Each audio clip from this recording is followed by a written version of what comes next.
également, c'était une occasion aussi pour échanger avec le Premier ministre, voir un peu quelle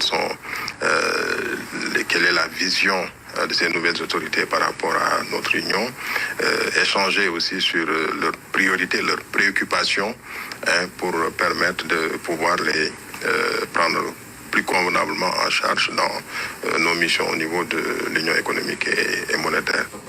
La revue des priorités économiques des nouvelles autorités place au centre les questions de croissance. Plaisir que nous avons retrouvé M. le Président de la Commission de l'UEMOA qui, il y a un peu plus d'une quinzaine d'années, a été notre ministre de tutelle, le Président de la République et moi-même.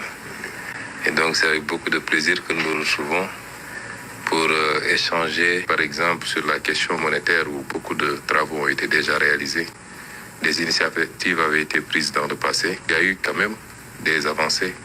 En 2018, je crois, un certain nombre de décisions courageuses avaient été déjà prises pour souverainiser un peu plus cette monnaie. Et nous pensons qu'il faut continuer dans cette lancée par rapport à cet aspect monétaire. Nous avons toujours considéré que nous sommes dans un ensemble qui a ses atouts, qui a fait ses preuves également, et que c'est dans cet ensemble-là que nous souhaitons prioritairement poser les débats qui nous permettent ensemble de continuer à avancer vers le résultat que nous souhaitons.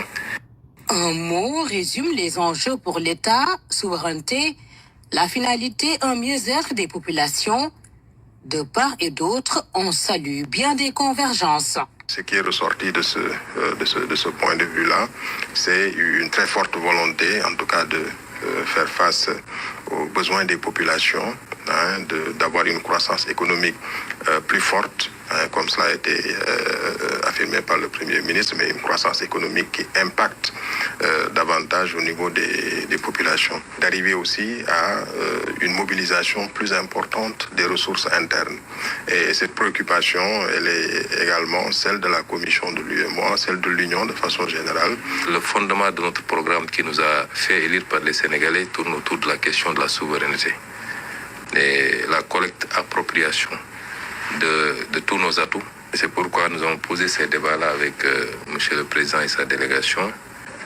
En tout cas, sur le plan statistique, la zone a été relativement résiliente et a pu continuer à produire une croissance correcte. Mais à qui profite cette croissance réside tout le débat. Et nous pensons qu'une réflexion en profondeur doit être poursuivie pour que nos richesses bénéficient réellement à nos populations qui en ont besoin. L'Union économique et monétaire ouest-africaine a fêté avec ses 8 États 30 ans d'intégration. Entretien instructif pour le Premier ministre qui voit dans les perspectives de l'UEMOA des reflets de leur programme.